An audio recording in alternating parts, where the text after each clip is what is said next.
30 years old, I found myself with a crack addiction. I got sober. I have to think about others in order to feel good about myself and to stay sober. And that's what really started my journey of helping other addicts and alcoholics. And then I started getting really busy with my work. I was blessed to have a celebrity hairstylist position. Phone calls would come in. They're like, can you go do the Super Bowl with Bruno Mars? It was a burning bush moment. It was like, this is what I have to do. I have to go get cordless clippers, and I have to go out on the street and cut people's hair and talk to them about their struggles and relate to them and tell them about my struggles. And maybe I can help somebody.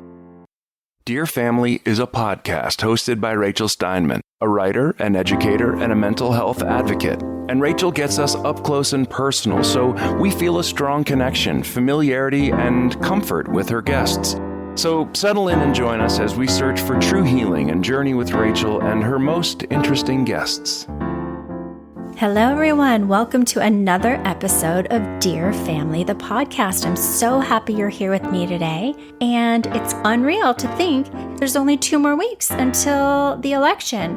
If you have not done so already, make sure to vote or have a plan to vote. If you can, vote early. It was so cool getting to vote with my daughter, Amber, who just turned 18. I will never take it for granted. It's truly a privilege. I am so excited about my next guest, Jason Schneidman. He truly is one of the coolest cats ever. You will see what I mean after listening. Check out how a haircut can change a life. Thank you so much for listening and subscribing and sharing this podcast. Word of mouth is huge and goes a long way. It's been really cool to see me slowly but surely growing. I heard the other day that podcasting is like giving birth because you have to keep this baby alive and it's a lot of blood, sweat, and tears. I definitely feel that way, but I love it so much. It's been so fabulous to connect to you.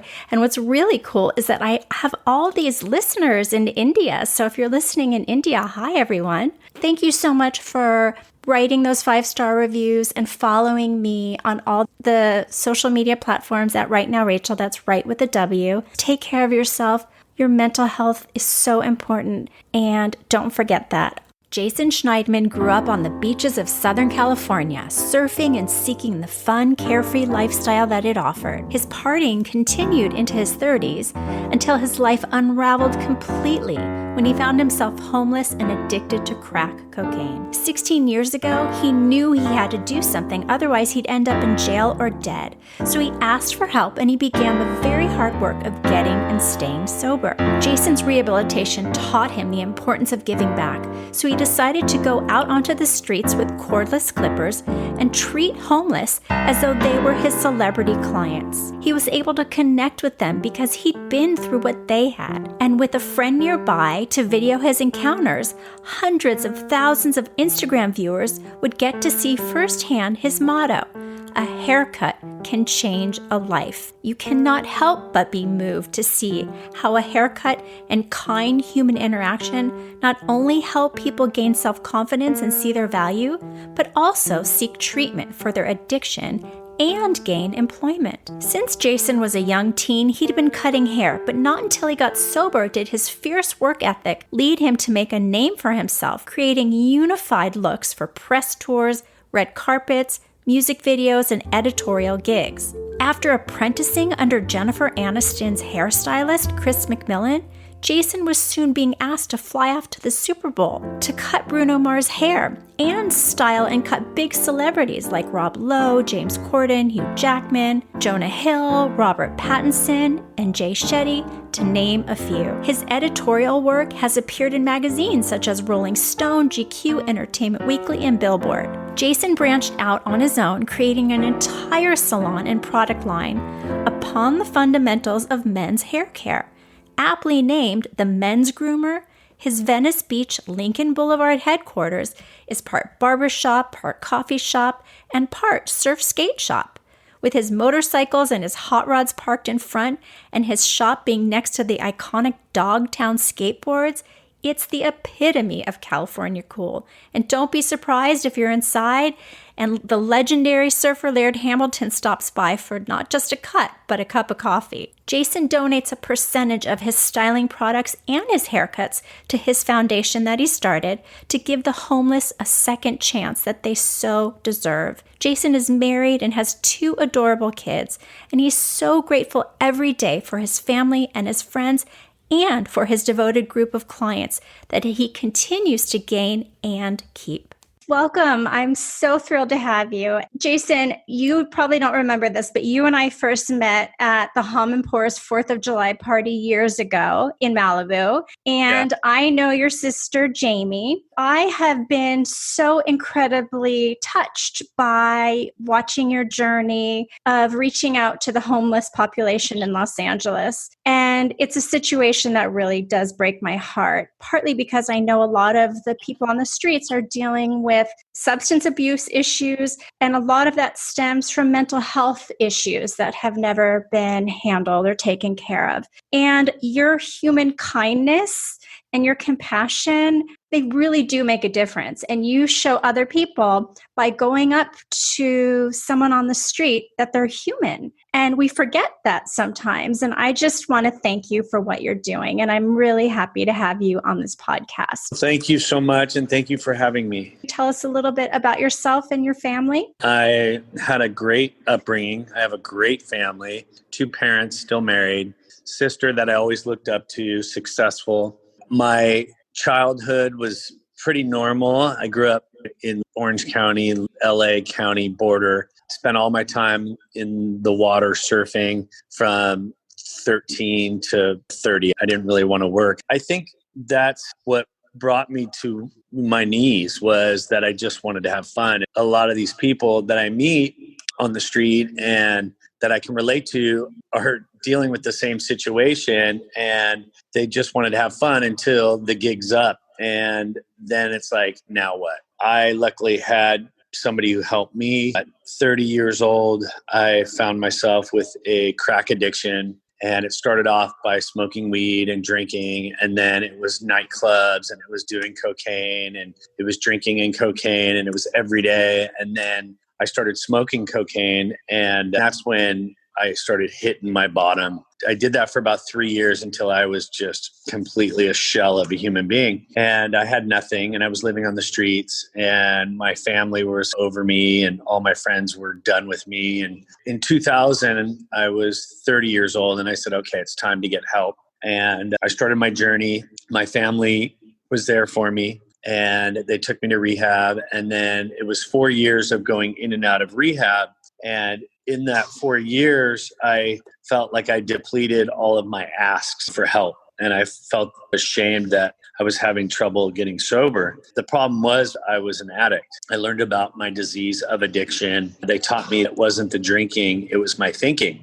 That was the problem. So when I started changing my actions and my behavior, it changed my thinking. And then I actually felt good about myself enough to where I didn't have to drink and use alcohol. And it was pretty amazing, because for that first 30 years of my life, it was like me. What do I want? What can I get? How am I doing? Not thinking about others. I was taught when I got sober, I have to think about others in order to feel good about myself and to stay sober. And that's what really started my journey of helping other addicts and alcoholics. And then I started getting really busy with my work. I was blessed to have a celebrity hairstylist position. I came from doing haircuts for my friends at 14 years old to traveling the world with some of the biggest A-listers. It was amazing. Phone calls would come in, and they're like, can you go do the Super Bowl with Bruno Mars? And I'm like, are you fucking kidding me? I'm like, what? And I'd go and I run and tell my friends and my family, and they're like, no way. That's so great. I'm so excited for you. When you were doing that, were you sober at that point? Yeah, I got sober when I was 34. It took me 4 years to get sober,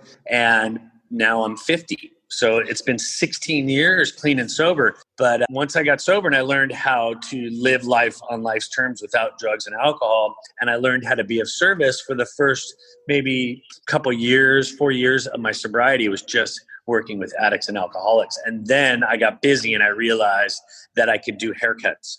and I can also help people with addiction problems. It came to me. It was a burning bush moment. It was like, this is what I have to do. I have to go get cordless clippers, and I have to go out on the street and cut people's hair and talk to them about their struggles and relate to them and tell them about my struggles. And maybe I can help somebody. And I had that moment, that burning desire to go do this. And I called a friend. I was like, dude, I'm going out on the streets and I'm going to go do this. Do you want to come with me? And he's like, hell yeah, let's go. So we went out on the street and we did our first haircuts, and my friend held the phone and I cut somebody's hair, and I started talking to them about their situation and asking them how they are and what's their name. And it was just like any one of my clients. They became a client to me. It didn't matter if it was the guy in my chair at the Chris McMillan salon or a celebrity. It was just in the moment. This is a person and I'm making them feel good.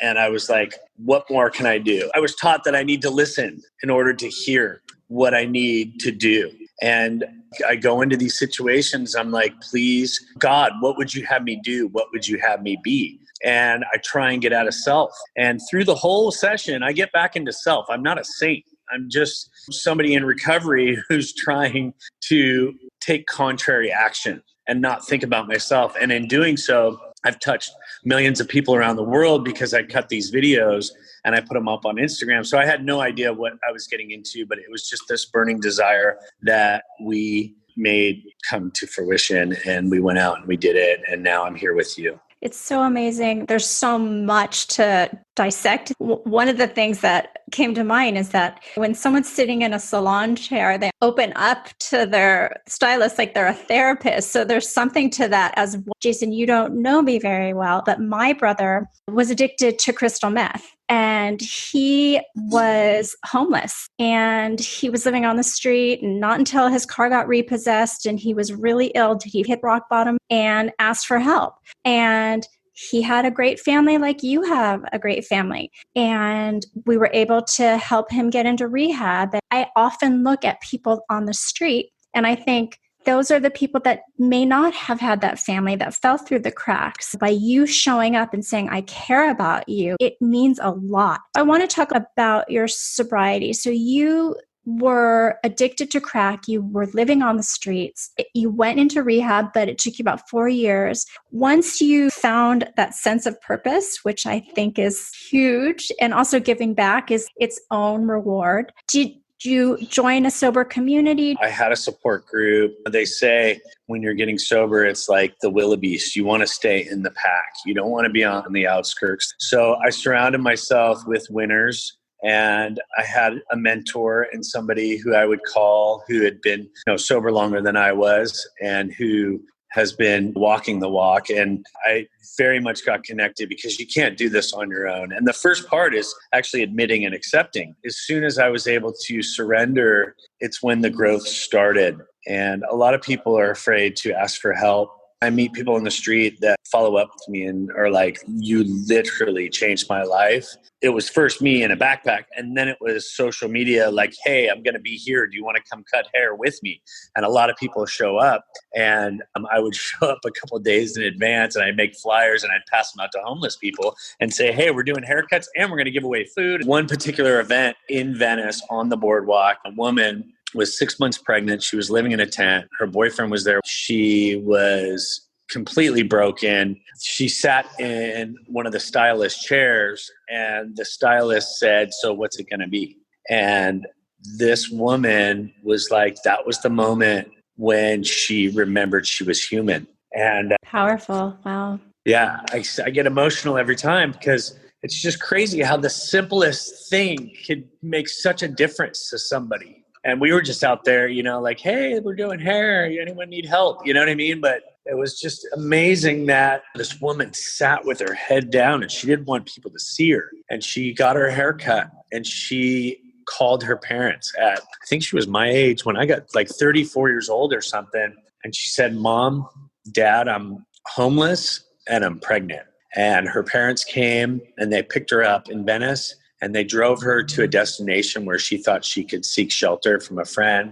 And they took the new boyfriend and this 6 month pregnant woman and drove them to a place out by Death Valley. When she got to Death Valley, the people weren't there that they were supposed to meet, and they were roughing it. And the boyfriend put up on Craigslist, there was a guitar he was selling. People came to buy the guitar and they were like, hey, what are you guys doing? And they're like, well, we're homeless. And they're like, oh, that sucks. And then they left and they bought the guitar. And then the next day they called back and they said, how you guys doing? And the guy said, well, we're not good. And they're like, well, I told my wife about you and we're going to put you guys up. So some strangers brought these people into their house. And then time passed by and then they were getting evicted and they got back on the street and they were walking to Jack in the Box because they would walk to this Jack in the Box, and the woman at Jack in the Box was pregnant, and they bonded, and she said, how you doing? And the woman said, I'm not good. We're homeless and I'm about to deliver. And they said, well, we're going to take you in. So another woman, stranger, brought them in their house, and then she delivered the baby. And then they got a call that they had a job lined up in New Mexico. So they went to New Mexico, and the person who set them up with the job said, we want out of this job. And they gave them the whole rundown of how the job works. And this couple took over the business and they got their lives together. And then COVID hit and they sent me an email and they sent me a picture that day she was getting her haircut. And they sent another picture of her now with the baby, their son. It was a total night and day photo. And they said, we just want to thank you. And I said, I want to come out there. So I drove out there and I said, what's it going to be now? Your business is going under because of COVID, like a lot of us. And they said, well, I've been taking Lyft around here and noticing there wasn't that many Lyft drivers, but we don't have a car. We need this special car and in order to drive Lyft. So then I dipped into my foundation and I raised some money and we got this person a car and now they have a car and they have a house and she's driving Lyft. It's pretty powerful how it started with a haircut and now their lives have completely changed. Absolutely. And again, talking about that human kindness, looking at them as someone that's worthy. And for the listeners who don't get to see what I'm seeing on Zoom, Jason had tears coming out of his beautiful blue eyes. It's obvious that this is something that's very deep and very important to you. I want to talk more about your helping the homeless, but I also want to talk about the men's groomer. You cut celebrities' hair like Rob Lowe and James Corden and Hugh Jackman, Bruno Mars, Jonah Hill. I saw on Instagram even Kenny G and Mark Ronson and even Jay Shetty, who I of course look up to because I'm in the mental wellness arena, to name a few. You've built this entire salon and this product line centered around men's grooming. And your salon's in Venice, and it's also a part coffee shop and a surf skate shop. I haven't been, but that's the vibe I'm getting. And by the way, I know I mentioned my brother, but you guys are kindred spirits because my brother got sober and ended up moving to New York and opening Jane Moto in Brooklyn. It's a motorcycle coffee shop, apparel place, and he surfs. But anyways, I want you to tell us about your very cool business, the men's groomer. So thank you for recognizing all this. I'm sitting here now in my salon and it's just ridiculous how far I've come and how grateful I am. What it's really about for your brother and for me, it's like we weren't able to live up to our full potential. And because it was like one step forward, two steps back every night when you're drinking and using. And in sobriety, I've been able to have an idea and to sift through it and go, is this really a great idea? And I'm like, I don't know. Let's try it and let's fail. Let's try. And there's fear. And I just went for it. And it's one day at a time. And we opened this place and my clients followed all the way from Beverly Hills and from Silver Lake and Malibu. And it's been tough through the last 7 months of COVID and we've been shut down. We had to do hair outside. But one thing I never did was I never got scared. All I did was wipe that feeling away. I was taught that in recovery, there's either an action you can take or you have to turn it over. I know everything's going to be okay.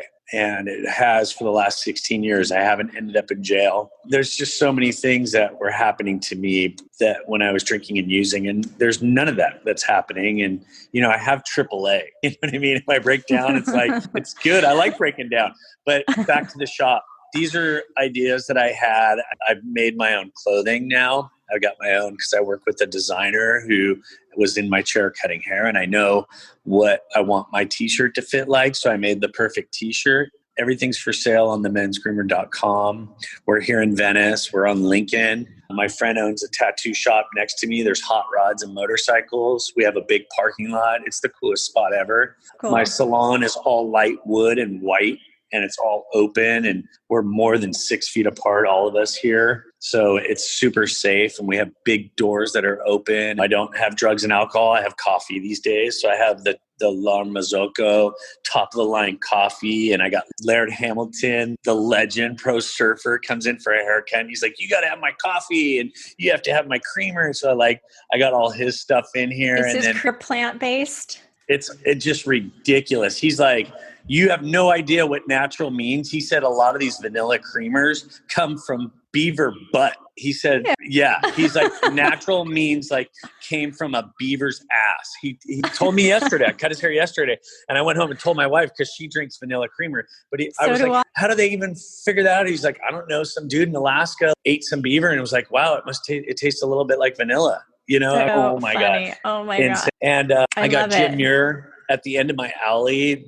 The founder and owner of Dogtown Skateboards gets his hair cut by me. I'm like, bro, I'd love to have your skateboard. He's like, absolutely. So I got all of his clothes and skateboards in here. Nothing says more than Venice than Dogtown. And so I just keep adding to this place, and I keep showing up, and people keep coming in, and it's drawing a certain kind of people that appreciate customer service, people that appreciate nice things, because this salon that I own / barber shop, coffee shop, skate shop, everything comes with love, and people can feel that. I can definitely feel that just by talking to you. And do you only cut men's hair? One day I'm like, I'm going to be the men's groomer, and didn't think of the long term that it pretty much put us in a box. But we do amazing women's hair. There's Lindsay, who works with Gwyneth Paltrow, and she does her hair. She works here. And Patrick, who did all the MTV stuff back in the 90s, he's here. And Dan, who's been doing hair in Beverly Hills forever. And we do women's hair. We do it all, hair color, everything. Amazing. Jason, I'm so proud of you. I really am. When you think of the epitome of California cool and surf culture and skate culture, you think of Venice. I'm sure you're getting Japanese tourists and people from all over the world wanting to come in. It feels very much like a lifestyle. It's more than just coming in to get your haircut. You're coming in and feeling like you're part of something. So that's really cool. It sounds like you're making it work during COVID, but was that really challenging? I have a business partner who doesn't think along the lines as I do. And he's like, dude, maybe we should shut, and he's like doing the numbers. Like, if we stay open until December or January, we're going to lose this, that, and the other. I'm like, stay in the moment. I'm like, let's see what happens on the first. Every month we've been working our ass off, and we've just barely stayed afloat. And we had a little bit of PPE money because we only had one employee. Everybody's self-employed here. So we had one employee. So we've had this little cushion on the side. If we need to buy a little something here or there, we've had it there. But we've just been working hard. It was tough because a lot of the stylists and the barbers were doing house calls, and they're collecting EDD money. And if they're on the books, so no stylists or barbers were showing up. So I'm literally out front cutting hair for my people. And I've been taking a 50-50 split since the beginning, since we opened. We've only been open for a year, and I'll do whatever it takes. I just love the space. I worked at Chris McMillan's salon for 18 years. He does Jennifer Aniston's hair, and I've been there, and it was an amazing vehicle. Since all of this, I don't even want to leave the beach. You know what I mean? I'm like, I don't want to go over there. And I've been here, and it feels great, and it's going to work. I just have faith. So I totally have faith. You've made it through the hardest part. And let's be honest, you've been through a lot harder moments. That's the bottom line. You know what I mean? That's the bottom freaking line is I can only go up. I can't go down. Absolutely. Your mission is a haircut can change a life. Can you tell us about that? Unfortunately, I haven't been out on the streets. I haven't felt like I can keep my family, other people safe. So what we've been doing is going out and handing out stuff and donating clothes. That's what I've been doing in COVID. I want to get back out there. I have a foundation that we put together that's a nonprofit. It's the Men's Groomer Foundation. We take donations through our website, themensgroomer.com, and all the money goes to people in certain situations. And I oversee where that money is being spent. Like if somebody who can't afford rehab, we get them in for a month, or if they need a hotel room, or like the car, for example, to better their situation. So the foundation's been amazing since that started. The actual going out and putting these events together, I don't know when we're going to figure out how to do it safely, but totally jonesing to go out there and help out, just seeing how this unfolds. And as soon as we can get out there, do it again. I know it's kind of unimaginable to think being homeless during COVID, how it's like the quote, safer at home. And then these poor people don't even have a home. It's so bad right now. It's so overwhelming. Even when I was going out before COVID, like that thinking of one day at a time, one moment at a time, it's one person at a time. Yeah, the government should be doing something different. They haven't figured it out, and it's getting worse. The encampments are getting overwhelming. I'm seeing them everywhere like crazy. I don't know what we're going to do. I know that what I have been doing has been working, so we'll just keep doing that. Looking at each person as an individual is helpful. It's hard because if I see somebody, I'm hesitant to reach out to them if they're not wearing a mask. There's just so much added with COVID. But when I drive by someone who's homeless, I do feel so sad because I know that that could have been my brother. That could have been my mom who's bipolar and has her moments of psychosis. And had she not had a family to catch her, you have to realize that everyone has their own story. I grew up in LA. You grew up in LA. Growing up, I never saw anyone homeless. And as you said, now these tent cities, they are everywhere. And it's just overwhelming. I don't know what can be done. I wish we had better leadership. Do you have any thoughts on what our government should be doing or how a layperson like me can help besides maybe donating to your foundation, which I'll have the link in the show notes? I think more will be revealed. I don't have the answers. I could say things that people might look down on. I used to say if they could just not be on the street and just be camping. Find some grass, find the wilderness. That's better. People are here paying thousands of dollars to live beachfront, and then people are right in front. But it's so much worse than that now. It's every grassy field off the freeways and everything. I don't know what they're going to do. I really don't. But something has to give. I agree. Something definitely has to change. You have discussed contrary action, and you mentioned it earlier. Can you tell us what that is? I was taught contrary action. It's the opposite of what I would do naturally. I'm an addict, alcoholic, and I think about myself all the time. So in situations, I'm like, am I listening to somebody else? And that's contrary action. If I'm upset, I want to tell people to go fuck off. I pause, I call somebody, that's contrary action. I call them back and I'm like, hey, I'm so sorry that yada, yada, yada, making amends, contrary action. It's like, as someone who's newly sober, thinking I want to go have a drink, the contrary action would be, I'm going to go exercise. That's a contrary action. I think if somebody's want to go drink, they should take the contrary action and get out of their head and call somebody and take contrary action is like when I quit smoking, I was taught literally change every pattern of the day for a while, and that'll help you. I used to wake up and I would grab a cigarette and I'd go out on the patio. I'd grab a coffee with cream and sugar. And they're like, take the cream and the sugar out of the coffee and sit in your living room. And then you got past that first cigarette, and you're okay. And then the one that you were driving to work, you're like, grab a cinnamon rolls and bring those with you and keep your windows rolled up and don't listen to the same music that you're listening. Whatever it is, just to help break the... No, it's really a good point. It's habits. It's habits that we form. You're unable to do what you were doing before with going out on the street and helping homeless people. I've seen your videos. You get in the car with them and drive them to rehab if they're willing. But I also understand that so much of what you're doing when you're helping them is boosting their self-esteem. And I think that can make or break someone if they're going to get a job, if they feel good about themselves. And that's where I think your slogan, a haircut can change someone's life, is really interesting. Do you see people completely transform, come in one way and walk out? Oh, I've seen it ever since it happened to myself when I was 8 years old. You remember the first day of school and your parents would buy you new white tennies and you walk differently. Anything on the outside definitely makes us feel better on the inside. Right before I got on this Zoom with you, I was running around, I was building cars today and I was running errands and I'm like, okay, stay in the moment. You have to do this podcast. 2 minutes before I jumped on the podcast, I braided my hair. And I'm like, okay, now I'm ready. Taking action and making yourself look better, which makes you feel better. And I have that magic wand and I know I've been blessed with it. If it's a celebrity that's going for a role, an audition, they come to me and I set the look and then they leave and I'm like, dude, you got this. I'm like, dude, there's no way that you don't got this. And they walk out and they slay it and they call me and they're like, dude, I got it. And I'm like, I knew you would. You know, it's the same thing with somebody who's like, dude, I can't get a job. And I'm like, yeah, you can. I'm like, here's the haircut. There's Starbucks.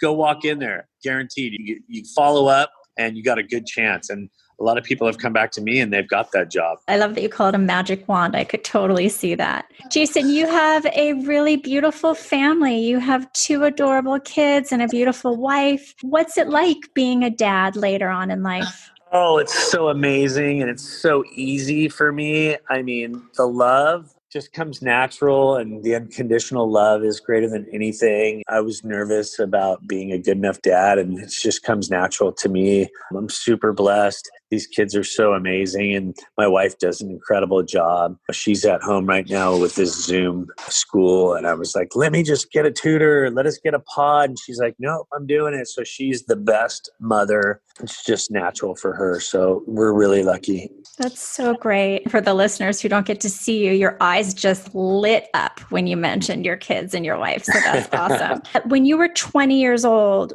you were partying and having a lot of fun. If you could write your younger 20-year-old self a Dear Jason love letter, knowing what you've learned now, what advice would you give yourself? I probably would say something like, if you want to succeed, go help others more. I wouldn't do anything differently because that's what led me to be the man that I am today. All the drug dealing that I did made me an amazing person to show up and to learn how to have life skills. All of this stuff, I know that sounded terrible. But doesn't. I mean, I understand that. I wouldn't change anything, but if I was to look back and tell the 20-year-old, it would be love yourself and be of service to others and you will be that much more amazing. Because I think I was great back then.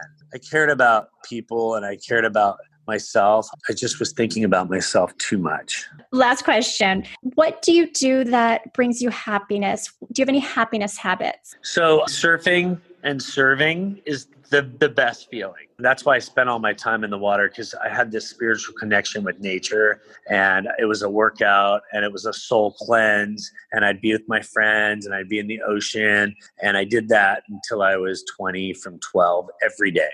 And that's why I got into doing hair. So surfing is my happy place. And then serving makes me feel the same way at the end of the day. So if I go out and I do haircuts for homeless and I'm organizing this stuff and I'm being of service, at the end of the day, I feel amazing and I feel happy. I also have a lot of hobbies that make me happy. I'm building hot rods and lowriders and motorcycles, and I build houses. I design salons. The middleman, my Rolodex, they're like, Jason as a guy. I'm always helping people figure out things. If I can help somebody, do it. Jason, you're an inspiration to show people if you can find the strength to get sober, look how great your life can be. Look how many people you can help. Look how many hobbies you can have. The listeners need to check out your Instagram so they can see all the hot rods you're building. I'll have a link to that and to the men's groomer and to your foundation. Thank you so much for spending this time with me and sharing your story and